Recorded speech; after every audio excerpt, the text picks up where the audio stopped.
But of course, we are also keeping a very close eye on what's happening with this weather. Tomorrow is going to be a day where Hurricane Milton is traversing the Gulf of Mexico, which is going to be a big day. The preparations for this landfalling storm expected later on Wednesday, so the preparations are really ramping up in Florida. Meanwhile, absolutely no impact whatsoever to Ohio. Not like Helene. No, Helene, we had to deal with it. But we had clouds. We got a little bit of rain, not a lot, but a little bit, and a little bit of wind. Yeah, for us, Milton is not going to be a big deal at all. We've got our fall weather that's going to be with us as we go through much of the week ahead.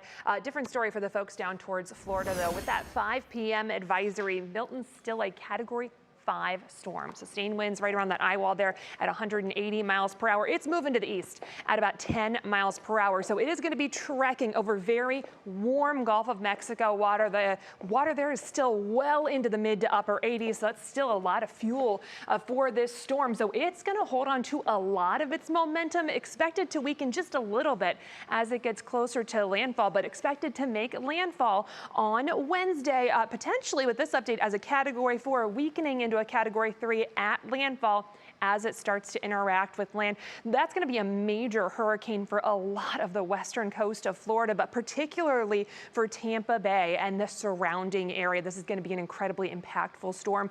Once that makes landfall, that's expected to move east out across the other side of Florida and into the Atlantic. So not going to be an issue for us. We're not going to have to worry about the remnants, but the folks in Florida just really do not need this after Helene just a couple of weeks ago. Now, storm surge is going to be very interesting with this.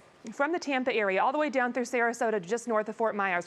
Those updated totals for potential storm surge now up to 10 to 15 inches for the coast and into Tampa Bay, which is just an incredible amount of storm surge potential, depending on how the tides turn out. Fort Myers, there's still places around Fort Myers that are recovering from Ian just a couple of years ago. Some of those locations could be looking at up to a foot of storm surge. So it's just going to be an incredible storm for parts of Florida that do not need this at this point, as they're still trying to recover from previous storms. For us, though, opposite side of the spectrum, we're going to get a nice taste of fall. We've already had that for today, and it's going to continue.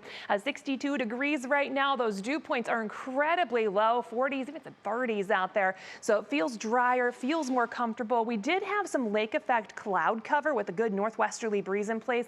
A lot of that is tapering off as we get into the evenings. We'll have some clearing, and high pressure is going to be taking over as we get into the next couple of days here. That means we get a little more sunshine into the mix each day. I think we'll still get a little bit of lake effect cloud cover for tomorrow, but by Wednesday and Thursday, we should have a decent amount of sunshine.